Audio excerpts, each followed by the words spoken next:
Hello दोस्तों, कैसे हैं आप सब। उम्मीद है आप सब जहाँ भी होंगे ठीक होंगे। अगर आप ये स्टोरी पहली बार सुन रहे हैं तो इसे पूरा समझने के लिए आपको इसका पिछला पार्ट जरूर देखना चाहिए। आरोही ने अंदर से कोई आवाज़ नहीं दी और न ही दरवाज़ा खोला। राधे श्याम और सुनीता अब दरवाज़ा खटखटा कर थक चुके थे। दादी माँ भी अपनी खाट दरवाजे के सामने खिसका लाई थी। तभी घंटों की मेहनत के बाद आरोही ने अपने हाथों में खूबसूरत डिजाइन लेकर आखिर में दरवाज़ा खोला।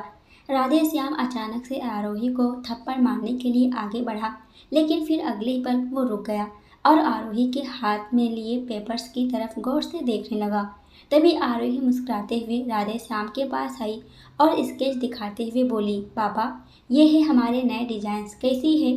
राधे श्याम को वो डिजाइन बेहद पसंद आए, लेकिन उसे अपनी बेटी की भी चिंता थी, इसलिए उसने आरोही की बात का कोई जवाब नहीं दिया। आरोही ने एक बार फिर राधे श्याम से पूछा, बाबा, क्या हम इन स्केच को सोहम जी को दिखाने के लिए बड़ी कोठी जा सकते हैं। राधे श्याम अपनी चिंता और आरोही की प्रतिभा के बीच में से समझ नहीं पा रहा था कि किसे चुने, इसलिए इस बार भी राधे श्याम ने आरोही की बात का कोई जवाब नहीं दिया, लेकिन उसने आरोही को रोका भी नहीं और सीधे अंदर चला गया। वहीं दूसरी तरफ सोहम अपनी कार लेकर बड़ी कोठी से निकल चुका था। वो अभी कुछ ही दूर निकला था कि तभी उसे लगा कि जैसे वो किसी बहुत बड़ी जिम्मेदारी से भाग रहा हो। ये मैं क्या करने जा रहा हूँ। नहीं, मैं इस तरह से अपनी जिम्मेदारियों से भाग नहीं सकता। मुझे वापस जाना होगा। यह कहकर सोहम ने अपनी कार वापस घुमा ली। इधर आरोही अपनी डिजाइन्स दिखाने के लिए बड़ी कोठी चली आई। तभी पंकज और ठाकुर एक दूसरे को देखकर मुस्कुराने लगे और आरोही से बोले, अब यहाँ तुम्हारी कोई ज़रूरत नहीं है, छोटे साहब जी तो यहाँ से जा चुके हैं। आरोही पंकज और ठाकुर की बात सुनकर हैरान रह गई। आरोही उन दोनों की बात को नज़रअंदाज करते हुए कोठी के अंदर जाने लगी, लेकिन तभी ठाकुर और पंकज भागते हुए आरोही के पास आए और बोले, समझ में नहीं आया का तुमको, तुम अंदर नहीं जा सकती, निकलो यहाँ से। आरोही ने आगे बढ़ते हुए बोली, हमें दक्ष जी से मिलना है, हमारा मिलना बहुत ज़रूरी है। बाहर शोर सुनकर राधिका अपनी व्हीलचेयर सरकाते हुए बाहर चली आई और आरोही को देखकर वो एक पल के लिए हैरान रह गई और फिर खुश होते हुए बोली, आरोही, तुम यहाँ, अब तुम कैसी हो। मैं बता भी नहीं सकती कि तुम्हें यहाँ देखकर मुझे कितनी खुशी हो रही है। आरोही ने मुस्कुराते हुए जवाब दिया, जी अब हम ठीक हैं। राधिका ने उसके पास आकर दुख भरे लहजे में पूछा, मैं तो ये सोच रही थी, आखिर इतनी प्यारी लड़की से कौन नफरत कर सकता है। आखिर किसने तुम्हें किडनैप किया होगा। तभी वहाँ दक्ष जी आ गए और अचानक आरोही को यहाँ देखकर वो चौंक कर सख्ती से बोली, आरोही, तुम यहाँ, मैं देख रहा हूँ कि तुम अपनी सेहत का ध्यान नहीं दे रही हो। अब सारा काम मैं ही देखूंगा। तुम्हें अब अपनी कमज़ोर सेहत का ध्यान रखना चाहिए। तभी आरोही ने काम के बारे में बात करने की कोशिश करते हुए कहा, बड़े साहब, क्या हम। दक्ष जी बीच में ही उसे रोककर बोले, तुम काम के बारे में भूल जाओ, ये बताओ कि तुमने अपनी शादी के बारे में क्या सोचा है। आरोही इस सवाल के लिए तैयार नहीं थी।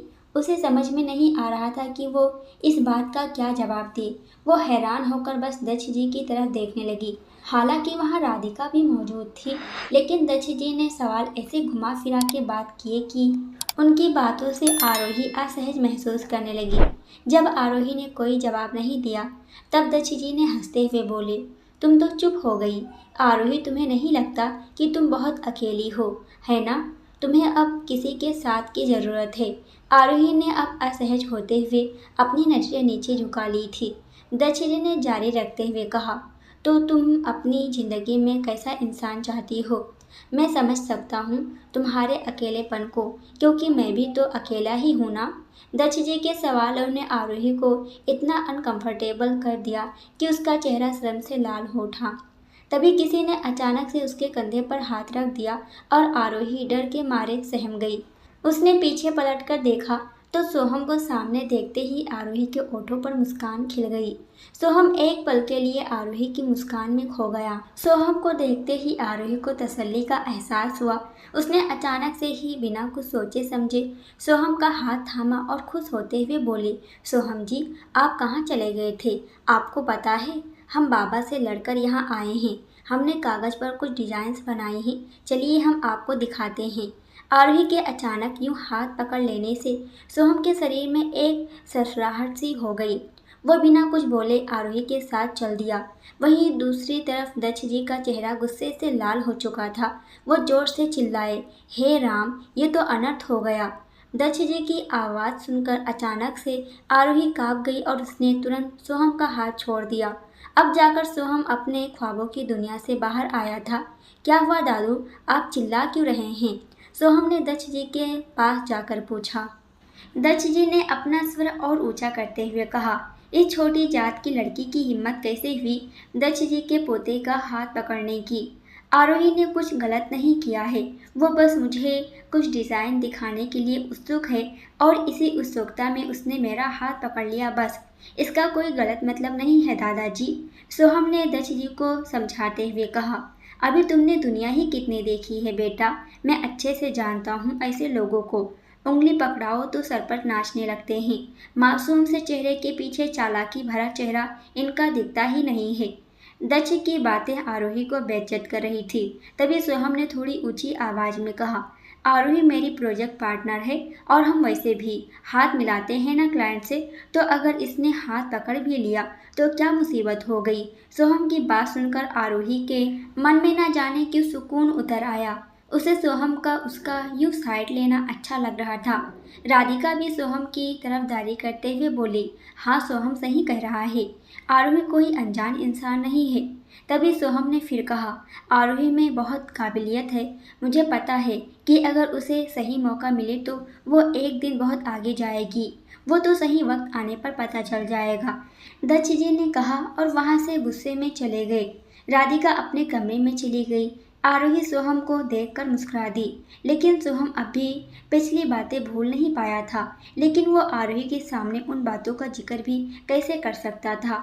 उसने चिढ़ते हुए आरोही का हाथ पकड़ा और गुस्से से उसकी नजरों में देखते हुए कहा, तुम खुद को समझती क्या हो? आरोही ने सोहम का ये गुस्से वाला रूप पहली बार देखी थी। वो एक पल के लिए समझ नहीं पा रही थी कि सोहम को हुआ क्या था। उसने हड़बड़ाते हुए कहा, हमने क्या कर दिया? हमको आंखें क्यों दिखा रहे हो? आरोही के दिल की धड़कनें बहुत तेज हो गई थी। उसे समझ नहीं आ रहा था कि उसके साथ ऐसा क्यों हो रहा था। अब सोहम को जाकर होश आया कि वो करने क्या जा रहा था। उसने आरोही को खुद से दूर झटका और गुस्से में बोला, तुम खुद को समझती क्या हो? अभी ये पता भी नहीं चल पाया है कि आखिर किसने तुम्हें किडनैप किया था और तुम फिर से अकेले घर के बाहर घूमने लगी। तो क्या हम घर में कैद हो जाएं? आरोही को कोई भी घर में कैद नहीं कर सकता। जिंदगी ने हमको इतना कुछ दिखा दिया है कि अब हमें किसी भी चीज़ से डर नहीं लगता। आप हमारी फिक्र ना करो। आरोही की ये बात सुनकर सोहम ने गुस्से से एक बार फिर कहा, मैं क्यों तुम्हारी फिक्र करूँगा? वैसे भी हमारा कोई रिश्ता तो है नहीं। दोस्ती जरूर की थी, लेकिन मुझे नहीं लगता कि तुमने इस दोस्ती को सच्चे मन से एक्सेप्ट किया है। बेहतर होगा कि हम सिर्फ प्रोजेक्ट पार्टनर ही रहे। आरोही के चेहरे की खुशी गायब हो चुकी थी। उसे समझ में नहीं आ रहा था कि आखिर सोहम को उसकी कौन सी बात बुरी लग गई थी। उसने यह सोच लिया कि शायद वो अपनी जात और अपनी गरीबी के कारण सोहम से दोस्ती नहीं कर सकती। अब आरोही अपना मन और नहीं दुखाना चाहती थी। उसने काम की बात करना जरूरी समझा और कुछ कागज़ सोहम के सामने लाते हुए बोली, खैर हम तो बस ये कुछ डिज़ाइंस दिखाने आए थे। सोहम ने जब आरोही के हाथ से कागज़ लिया तो उन डिज़ाइन को देखता ही रह गया। एक पेज पर उसे कान्हा जी की बांसुरी फूलों और मोर पंखों से सजी हुई बनाई थी, जिससे सोहम की नजरें नहीं हट रही थी। उसने दूसरा पन्ना खोला तो एक बहुत सुंदर सा पेड़ जिसमें बैंगनी रंग के फूल बने थे और उस पेड़ से लटकता हुआ एक सुंदर सा झूला जिस पर बैठकर कान्हा जी बांसुरी बजा रहे थे। सोहम ने तीसरा पन्ना खोला तो उसमें एक सतरंगी फूलों की बेल बनी थी, जिसके आगे जाकर 7 भुजाएं हो गई थी और हर भुजाएं पर अलग रंग के फूल बने थे। सोहम हर एक डिजाइन को देखता ही रह गया। उसके पास आरोही के लिए शब्द नहीं थे। सोहम अपने लैपटॉप पर प्रेजेंटेशन बनाने लगा और आरोही आंखें फाड़ कर लैपटॉप की तरफ देखे जा रही थी। ये चमत्कार कैसे हो रहा है? सोहम ने आरोही को बताया, आरोही ये नई तकनीक से है, इसको पावर पॉइंट प्रेजेंटेशन बोलते हैं। आरोही अब भी एक टक स्क्रीन की तरफ देखते हुए बोली, वाह ये सब हमारी समझ के बाहर है, पर बहुत मज़ेदार है। सोहम ने प्रेजेंटेशन बनाया और अगले दिन वो मीटिंग के लिए शहर पहुंच गया। कुछ देर बाद गांव में कंचन हाँफते हुए आरोही के घर आई और उससे बोली, आरोही, सोहम जी का कॉल आया है, जल्दी चलो, तुमको बुला रहा है। आरोही भागते हुए कंचन के घर पहुंची और उसने जल्दी से फ़ोन उठाया तो दूसरी तरफ से सोहम की आवाज़ आई, आरोही, एक अच्छी खबर है, ये प्रोजेक्ट हमें मिल गया है। सोहम की बातें सुनकर आरोही बहुत खुश हुई, लेकिन तभी सोहम ने आगे कहा, लेकिन एक बुरी खबर भी है। ये बात सुनते ही आरोही के चेहरे की खुशी गायब हो गई। आरोही ने परेशान होते हुए पूछी, क्या हुआ, आप ठीक हो ना? सोहम कुछ देर रुक कर बोला, मैं ठीक हूँ आरोही, ये खबर तुमसे जुड़ी हुई है। अच्छा, तो फिर ये खबर आप पर इतना असर क्यों डाल रही है? आरोही ने पूछा तो एक पल के लिए सोहम शांत हो गया। शायद आरोही समझ चुकी थी कि सोहम क्या कहना चाह रहा था। उसे ये जानकर हैरानी हो रही थी कि उसकी परेशानियां सोहम को ज़्यादा इफेक्ट कर रही थी। सोहम ने गहरी सांस लेते हुए कहा, हाँ, पर मैं समझा नहीं सकता तुम्हें फ़ोन पर। अच्छा, हम वहीं मिलते हैं नहर के पास, मैं सब कुछ बता दूंगा।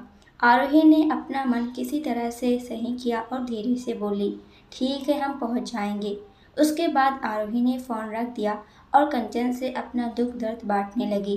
भोलेनाथ जी की कृपा से सब कुछ इतना अच्छा जा रहा था, लेकिन हमको पता था कि एक ना एक दिन तो काम खत्म ही हो जाएगा। लेकिन कंचन, सोहम जी की बातें सुनकर लगा कि जैसे उनको हमारे लिए हमसे ज़्यादा दुख है। चलो, हम फिर कभी आएंगे, अभी हम जाते हैं। अम्मा और बाबा को बताकर भी नहीं आए। इतना कहकर आरोही यहाँ से घर चली आई। घर पर सरिता ने चूल्हे पर गर्मा गर्म रोटी बनाई थी। आरोही ने मन में सोचा, सोहम जी सीधे शहर से आ रहे हैं, उनको भी तो भूख लगी होगी। इतना सोचकर उसने 4 रोटी पर बुकनी छिड़का और देखा कि चूल्हे की आग पूरी तरह से बुझी नहीं थी। उसने जल्दी से एक प्याज छीलकर चूल्हे पर भुना और अपने दुपट्टे को कोने में रोटी और भुनी हुई प्याज बांधकर वो यहाँ से निकल गई। इधर सोहम पेड़ पौधे के बीच बैठकर सुकून खोजने की कोशिश कर रहा था। वो सोच में डूबा हुआ था। वो खुद से बोला, ये आजकल मेरे साथ हो क्या रहा है? आरोही से जुड़ी हुई बातें मुझे इतना परेशान क्यों करती हैं? अब आरोही का काम खत्म, लेकिन मुझे तो उसके साथ की आदत लग चुकी है। खैर, जो कुछ भी हो रहा है सही हो रहा है। आरोही शादीशुदा है, उसकी अपनी अलग जिंदगी है और उससे दूर रहना ही मेरे लिए सही है।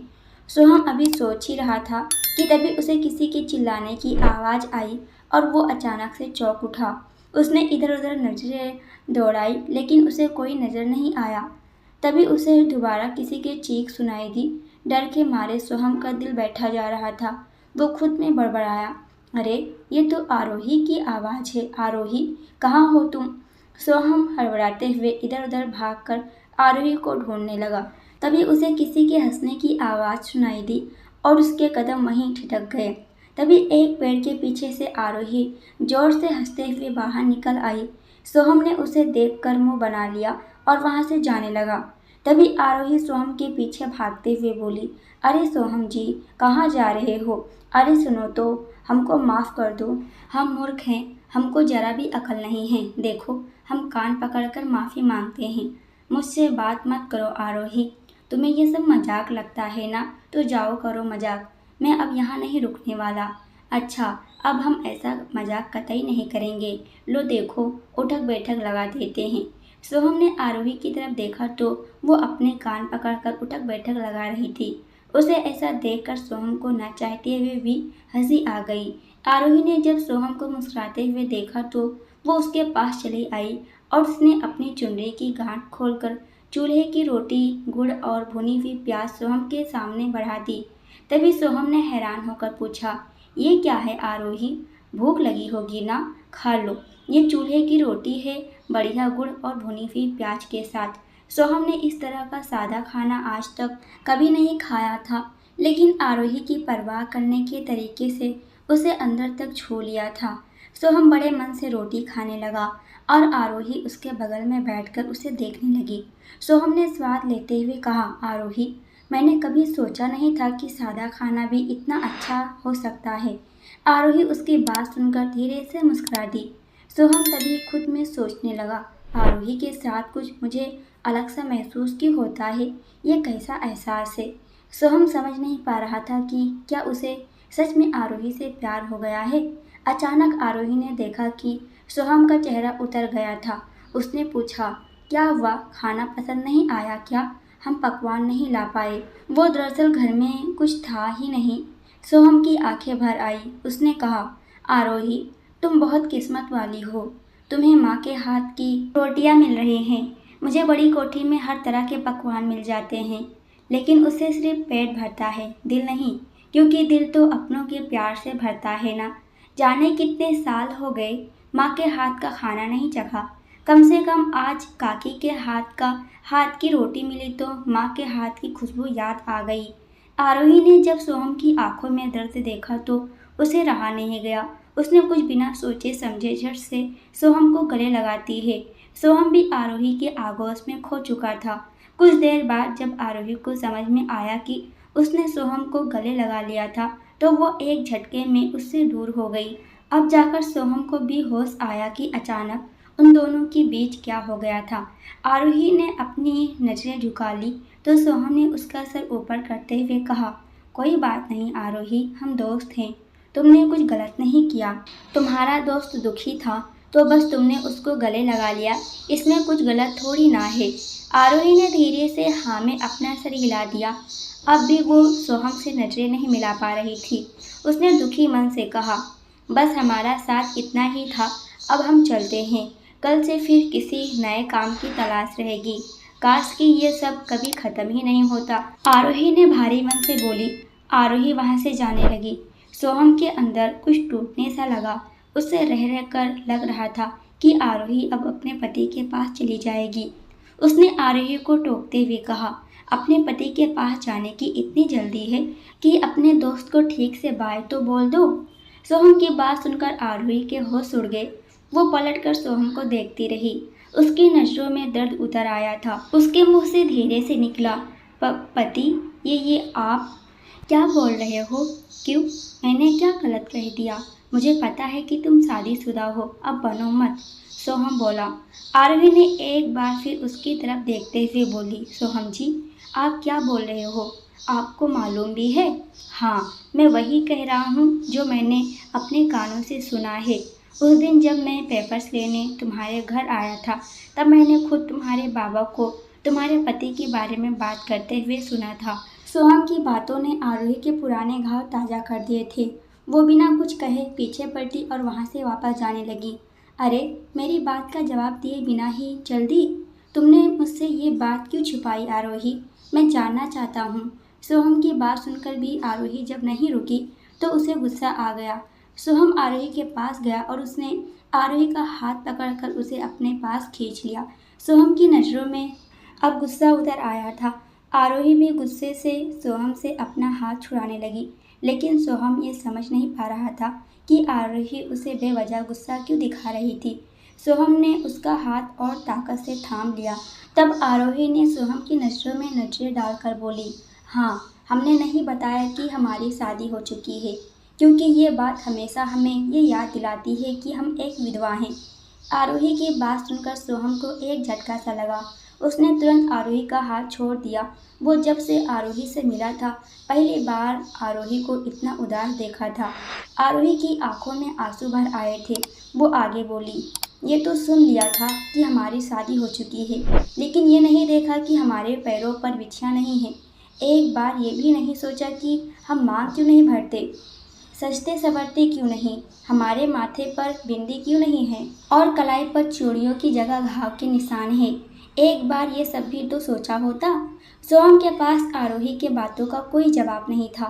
वो चुपचाप आरोही के सामने खड़ा था। चारों तरफ सन्नाटा पसरा था और सोहम मन में ही खुद को कोस रहा था, आखिर क्यों मैंने आरोही का मन दुखाया। मैं ही जिम्मेदार हूँ। मैंने ही उसे पुराने जख्म याद दिला दिए। अब मैं क्या करूँ?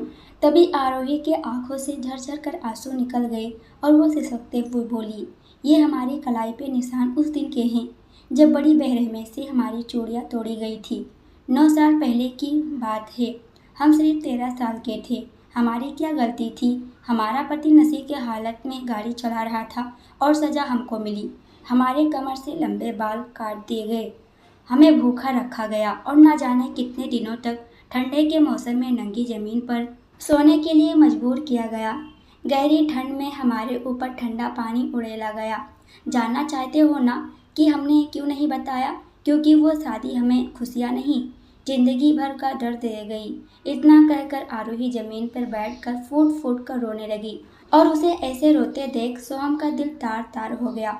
उसने कभी नहीं सोचा था कि एक चुलबुल सी लड़की अपने अंदर इतना दर्द छिपाए होगी। सोहम भाग के आरोही के पास गया और उसके कंधे पर अपना हाथ रखकर बोला, मुझे माफ़ कर दो आरोही, ये सब मेरी गलती है। मुझे तुमसे तुम्हारे पर्सनल लाइफ के बारे में नहीं पूछना चाहिए था। बस अब चुप हो जाओ प्लीज़। सोहम ने आरोही की पीठ सहलाते हुए उसे अपने सीने से लगा लिया, लेकिन आरोही मचलकर उससे दूर हटने लगी। लेकिन सोहम नहीं माना और उसे जबरदस्ती आरोही को अपने सीने से चिपका लिया। दोनों को एक दूसरे की सांसों की गर्माहट महसूस होने लगी। धीरे धीरे आरोही शांत हो गई और वो आगे बोली, पता है, अपने पति का मृत शरीर देखकर तो हमारी जान ही निकल गई थी। हम डर के मारे कांपने लगे, लेकिन उस वक्त हमें किसी ने नहीं संभाला। उल्टा हमको ही अपने पति की मौत का दोषी ठहरा दिया गया। उसके बाद जब हम बीमार पड़ गए तो हमें पंचायत में हमारी सास ने सारे गांव के सामने पनौती बुलाया। हमने अपने पति को खाया था। बताओ, हम ऐसा कर सकते हैं क्या? नहीं आरोही, बस अब और सफाई देने की ज़रूरत नहीं है। शांत हो जाओ, मत याद करो बीती बातों को। सोहम ने आरोही के सर पर हाथ फेरते हुए कहा, कैसे भूल सकते हैं हम वो दिन जब सारा गांव हमको पनौती मारकर यहाँ से निकाल देना चाहता था। आरोही की बात सुनकर सोहम चौंक गया। दोस्तों, आज के लिए इतना ही। इसके आगे क्या सोहम अपने एहसास को अपने समाज, जात और अपने दादाजी के सामने एक्सेप्ट कर पाएगा या फिर देखेंगे अगले वीडियो में। वीडियो पसंद आए तो लाइक और कमेंट जरूर करना।